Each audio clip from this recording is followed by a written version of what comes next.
近8年淨係開12家，選址都可以等30年嘅半島酒店咧，而家準備喺中國開第4家分店啦。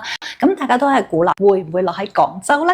首先我哋搞明白半島酒店嘅脾氣啦。嗱，佢咧就出咗名慢熱嘅喎，差唔多100年全球先12家店，每一家咧都要符合佢刻喺基因入邊嘅選址定律啦。嗱，1928年佢開香港半島啦，咁就睇中尖沙咀係歐亞鐵路嘅終點站，可以接得住全球旅客。咁09年佢喺上海開半島，選擇喺蘇州河同黃浦江嘅交匯處，成為咗外灘60年首座新建築。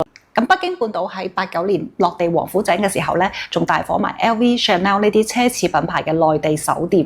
嗱，你有冇發現咧？半島選址嘅就係可以成為城市地標嘅潛力股。我哋再嚟睇廣州啦，其實早就係半島嘅老相好啦。08年半島想收購南方大廈，連改造規劃圖都做好啦。後來咧就因為產權問題冇傾好，先至擱置。但係舊年咧又有消息話南方大廈準備要復活喎。而半島旗下嘅精品店咧，其實早就入咗廣州嘅太古匯，仲明確話先借精品店打品牌，再考慮酒店佈局。咁明顯咪就係鋪緊路咯。嗱，有人會話廣州撐唔撐得起半島嘅房價？而家咧廣州係粵港澳大灣區嘅核心喎。24年奢侈品銷售額同比上漲18%，高端客戶咧其實係越嚟越多㗎。咁仲有人擔心南方大廈嘅產權咁複雜，拆遷又難。但係咧半島酒店最擅長嘅就係修復歷史地標啊！嗱，你睇巴黎半島改造嘅咧就係8年前西班牙女王流亡嘅住所啦。